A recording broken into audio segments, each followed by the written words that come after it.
na yan buksan. Kahit na anong gawin nila, hindi ka na talaga mapapasok dyan. Alam niyo ba kung ano to? Kailangan nyo rin to para sa peace of mind ninyo. Kung mag-isa ka lang lagi sa bahay or kayo lang dyan sa bahay ninyo, nag-boarding house ka or may room kang inuupahan or nag-staycation ka for Airbnb or whatever, ito ang kailangan ninyo para sa security ninyo. Dahil, so for example, ito yung pintuan ninyo, ipapasok nyo lang ito dito, tapos, so ayan siya. So ipupush nyo lang hanggang sa maisara. Ayan, so naisara na siya.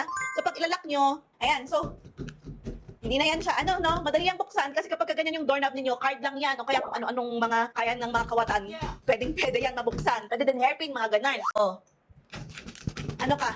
Mahirap na yung buksan kahit na anong gawin nila, hindi ka na talaga mapapasok dyan. Tapos syempre, magigising ka na, di ba? Pagka ginaganyan ka na, o dito maghanap ka na ng tulong kapag may narinig kang nag-force na magbukas ng pinto nyo. O hindi yan naka-double lock ha, hindi double lock. So, mahirap pa rin talaga siyang buksan. Okay? I'm sure maraming may kailangan nito, kaya lalagay ko na lang sa yellow basket or sa comment section kung saan makakabili.